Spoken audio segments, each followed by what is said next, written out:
You know, over the past few years, I've spent some time in prison, not as a prisoner, thank goodness, but as a visitor. As state senator, I make it a point every session to go visit our prison system. I want to learn about it, learn about the things that are working, the things that aren't working. I go in and talk to guards and inmates and ask a lot of questions. Earlier this year, I visited both of our state prisons. I was visiting with some inmates and saw a couple of them over on the side. They were playing a game of checkers. So I went over and sat down by them and talking to them a little bit. They finished their game, and then one of the inmates turned to me and says, would you like to play a game of checkers? And I'm not really good at checkers, but I said, sure. And so he set it all up, and he says, would you like to put a wager on this game? I said, well, you know, I don't really bet, and especially when I know I'm going to lose, I don't usually bet. And he said, oh, darn. Actually, he didn't use the word darn, but can't use the word he used here. He said, I was going to suggest that the loser finish serving my lifetime sentence here in prison. It took him about 6 minutes to beat me at checkers. I then spent about an hour and a half talking to a young man in prison. He was 30 years old. He was serving his 8th year for a crime that he had committed when he was 19, when he had sexually molested a child. Later, I spent almost 2 hours with a man just a little bit younger than I am. He was serving his 12th year of the 15 to life sentence for also a sex-related crime. I asked these prisoners a number of questions, among them, things like, do you ever fear for your safety here in prison? The answers were usually yes, especially as I get older. They pick on the old guys here. Can you still get drugs, cigarettes, and pornography in prison? The answer was yes, but it sure costs a lot. One cigarette's about $10. And then I always ask them, based on all the prisoners you know and you've talked to, is there any advice that you'd give to young people to help them keep from ending up here? And the answer is always pretty much the same. Number 1, stay away from drugs. Number 2, stay away from alcohol. And number 3, stay away from pornography. Idaho has 7,283 people in its prison and jail system. It costs us $170 million a year to keep them there. Every single person here pays $130 a year to house those people in prison.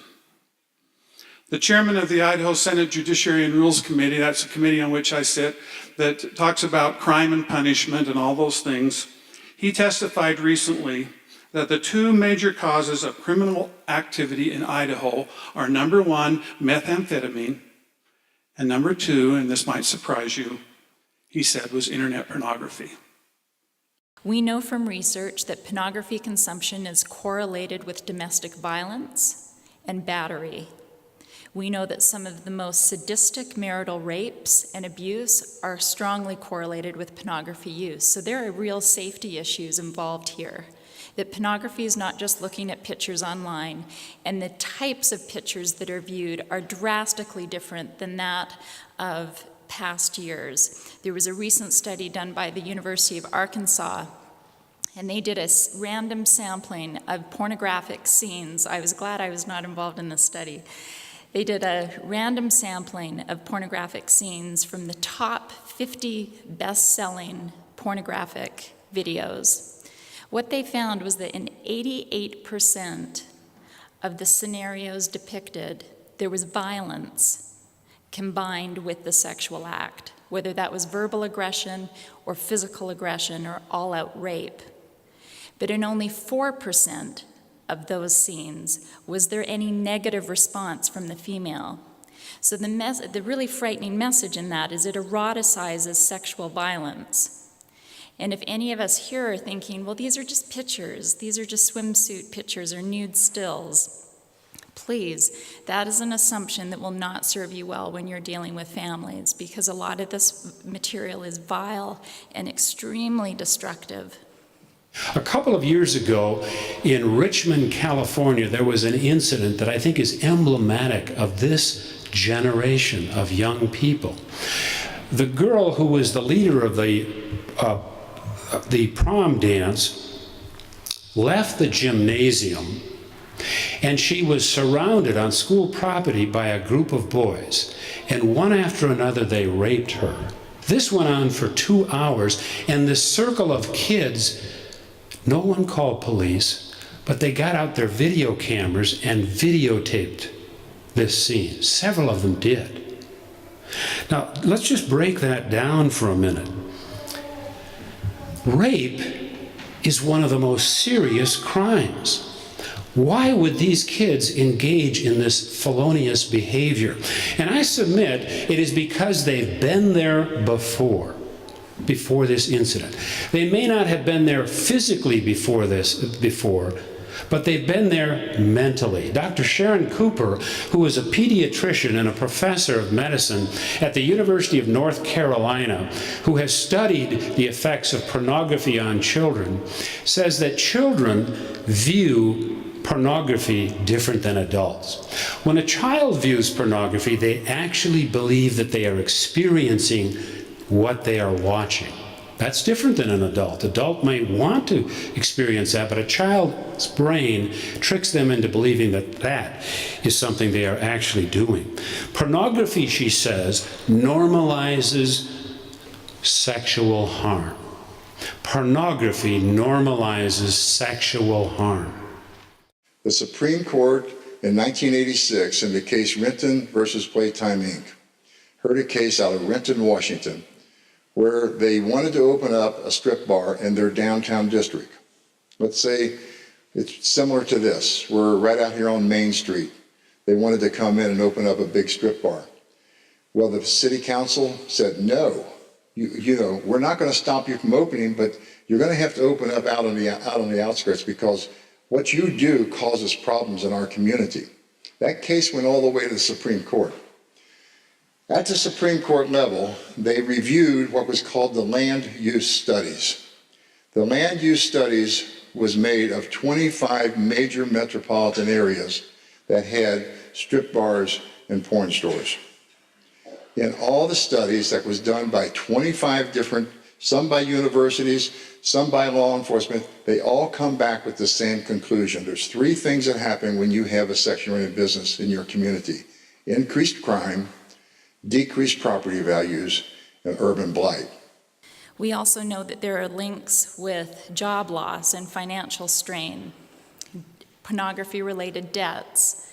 There's an increased risk of separation and divorce, increased risk of depression and anxiety disorders, eating disorders, cosmetic surgeries, suicidal feelings for both partners, increased risk of child abuse. We know that there is a 21% increase in the risk of perpetration for those that are chronically looking at pornography, and a 33% increase in the risk of sexual deviance.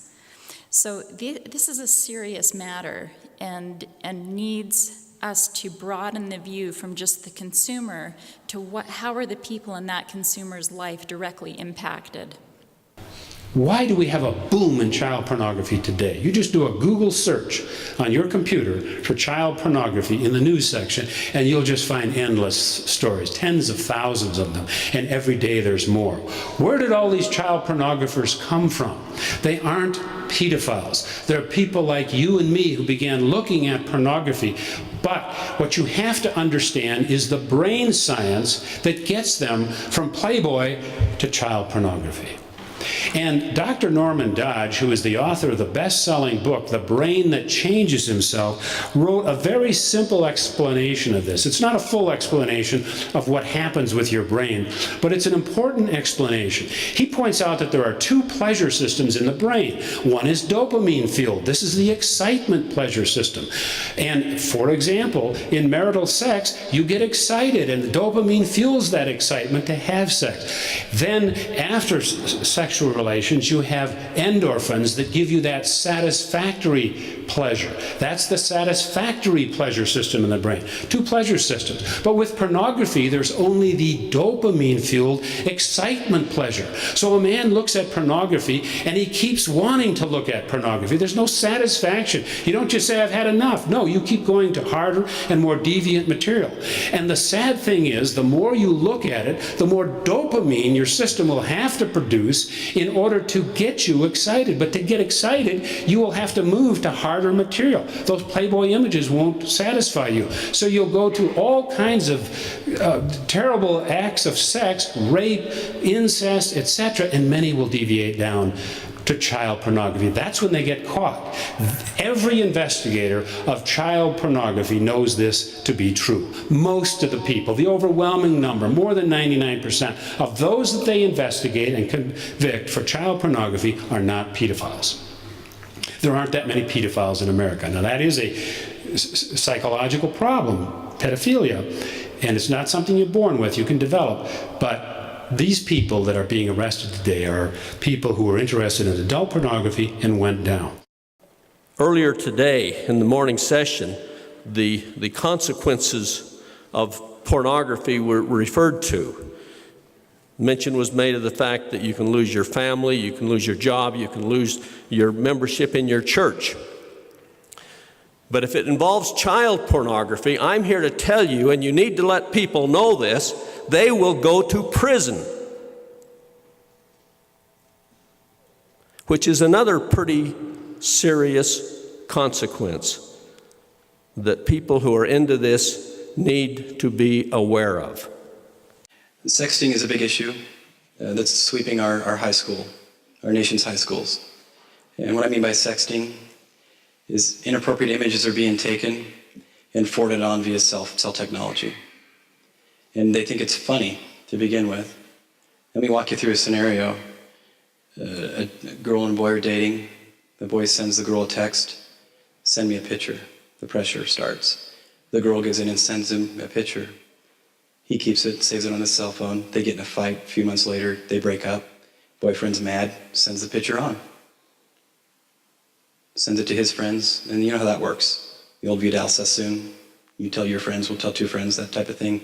The tree branches out and everybody in the school gets a copy within minutes. What happens, and this is again worst case scenario because this has happened, the girl commits suicide because she sent something very personal and intimate to somebody that she shouldn't have. And the point is, once you take the picture and send it on, it's out of your control. The young women have the choice, and young men as well, anybody has the choice to take the picture and send it on. But once you take the picture and send it on, the choice of whether it gets distributed or not, you don't have that choice anymore because it's someone else's choice. And the second issue here is with sexting, it's being prosecuted in two ways. The first way is if the picture is taken by a child, a minor, and it's saved on there in a digital fashion, whether it's USB, CD, phone, any type of digital media, it's child pornography and that's a felony and you are now in possession of that. And that can be prosecuted. Once that's forwarded on, now you're a distributor. And once someone receives that and forwards that on, they're a distributor. The same tree happens. And what's happening in some schools, and here in this city as well, is the high schools are prosecuting that. They're taking that as far as they can with the local authorities. You see, pornography teaches disrespect. It's the number one thing that it does. It teaches that women are made to be used and abused in a sexual way for men's gratification. But those women inside the pictures and those women in the movies are someone's daughter. They're somebody's little girl that grew up hurt and abandoned with a lack of self-esteem. 98% of those women, I've had a privilege of working with them, have been sexually abused by a father or a father figure, someone that they looked up to, maybe a church or a scout leader, something like that. Why is it important? Is this a big problem? Is it a big problem here in Idaho and everywhere else in the world? Well, this is the Carroll study published in the Journal of Adolescent Research in January of 2008. And this study looked at 6 universities across the country, over 800 students, and found that about 90% are viewing pornography regularly, about half of them weekly, and about 20% of them daily or every other day. And about 31% of the girls in this age group were also seeking pornography regularly. We may say, well, that's not us, that's not here. I would simply say that based on our experience and the experience of many others who work closely with those who have been damaged as a result of these issues, I believe that this affects everyone equally. I don't believe that anyone, any culture, religion, nation is immune from this number. And I think these numbers are real.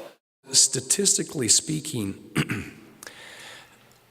we have a member of our family that is currently struggling with these issues. Statistically speaking, we have a number of individuals in our wards and our stakes that are struggling with these issues.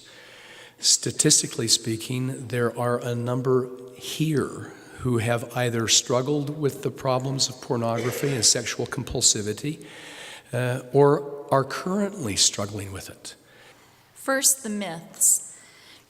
Number one, that pornography consumption and compulsive masturbation are only problems for men. This is untrue. We know from a variety of studies and research that has been conducted over at least the last 5 years that approximately 30% of pornography consumption is by females. 30%. That's a third. Jeffrey Satinower said, he's a Princeton doctor, he said that pornography is like a visual heroin. He said injected directly through the eyes into the brain, available in unlimited quantity and protected by the Constitution. I went through and looked at these articles, and I looked at the parts of the brain that were described in the papers. Now, as a disclaimer, I did not have the actual data. I just had the journal articles. So I looked at the areas of the brain which they described. And these are areas that I'm familiar with. I've seen all of them. I've operated on these areas. Cocaine, methamphetamine, the two drug addictions, the two natural addictions. Note that hypofrontality or shrinkage of the frontal lobe described in all of them. But what really interested me was at least, and again, this is just what was described in the articles. I'm sure if I had all their data, maybe it would look different. But the sexual addiction really showed more of a pan shrinkage. And it's interesting because some in recovery have shared that when they struggled with both drugs and pornography addiction, that frequently the pornography addiction was the most difficult for them. Anyway, it was an interesting corollary to note that. See how damaging pornography and strip clubs? It's far-reaching. It reaches deep into the families of not only the families that are using it, but the families that are involved in this industry that is all about money. They don't care about the First Amendment. They don't care about dancers' rights for free expression. That is the farthest thing from their mind.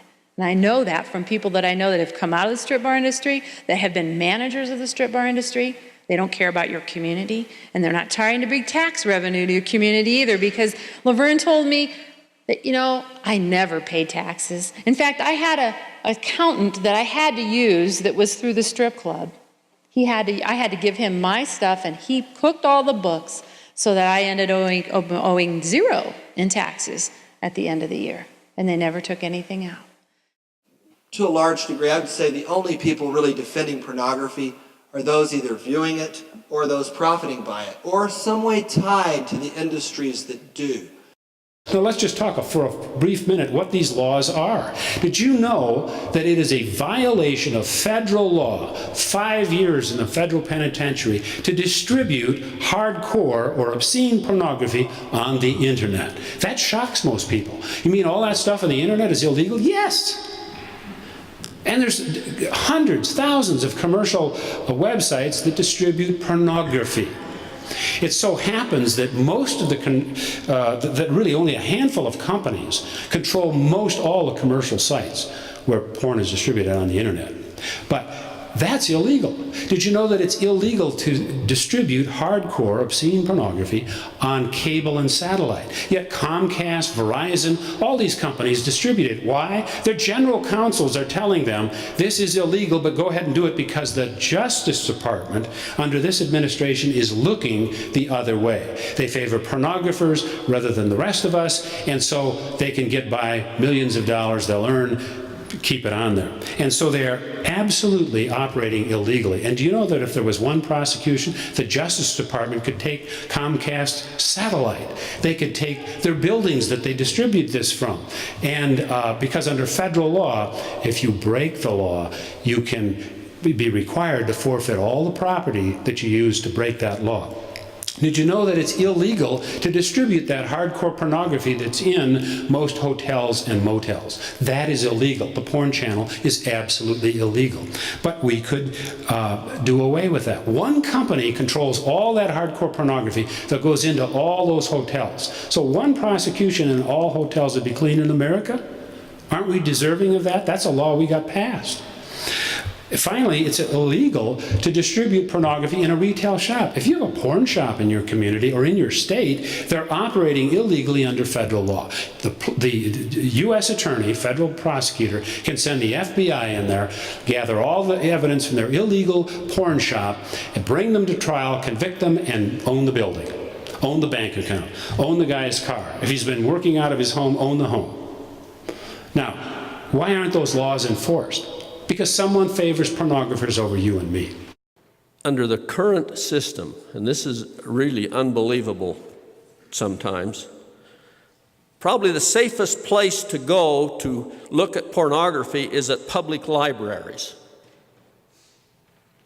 Many people do that because they're afraid that if they use their home computer, their wife or their children or their parents will find out about it, or they will have some detection device on the computer. But many, many, many libraries, including in Idaho, not only do not let the police have access to what's going on those computers, they scrub them on a daily basis so that there's nothing left on the hard drive to protect people's right to privacy. I prosecuted a case in Utah not too long ago, and it wasn't a child porn case, it was a case involving white supremacists who threatened to murder a black assistant U.S. attorney for the U.S. Attorney's Office in Salt Lake City. And because it involved their office, they asked us to come down and prosecute that case. Well, it turns out that the threat that was sent to this person was sent from a computer, a specific computer in a library out in Murray, Utah. When we go to that library, we find that that computer is scrubbed every day. You can't have that. We're protecting people's right to privacy. And we found that in libraries in Idaho. I used to live in Virginia.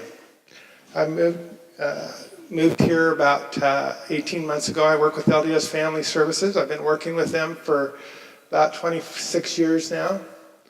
And it was my privilege to visit with a woman who's not LDS, but she taught sex therapy at Virginia Tech at their Northern Virginia campus, which is in Falls Church, Virginia.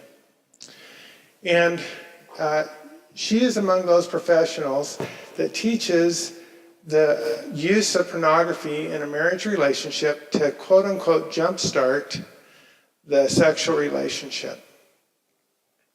So I said to her, I asked her these questions. Is not the purpose of pornography to take us into our own world? That visual pornography is designed in a way that there is absolutely no human being that can look like whatever it is that's pictured. And she said yes. And doesn't female pornography, which you'll find in Harlequin romance novels and that type of literature that really evokes the emotions, shows men as being warm and tender beyond their capacity, and so that the woman is led into her world of separateness and fantasy. And don't these two people end up in separate worlds? And if they do, how come professionals use something that actually separates people then brings them together. And as you can imagine, she didn't have an answer to that question. If anybody ever tells you that it's wise to use pornography to quote-unquote jumpstart a marital sexual relationship, please understand that they're misinformed and they're perpetrating a lie. Because it all takes place in private, in bedrooms, in offices, on our laptops, and now even on our cell phones. We start to think that we're the only ones affected, those who are using it. That's what those men in prison thought. They didn't think they were hurting anybody else. They never started on that road thinking that someday that they would molest a child or rape a woman or get involved in any of these things. They never thought that stimulating themselves with words and pictures would lead to ruined lives, broken marriages, destroyed families, and wasted lives. You know, I'm not about to tell you that pornography is going to land any of us here in prison, but it will lead us into bondage. Physically, as we'll find out tonight, mentally, and spiritual bondage.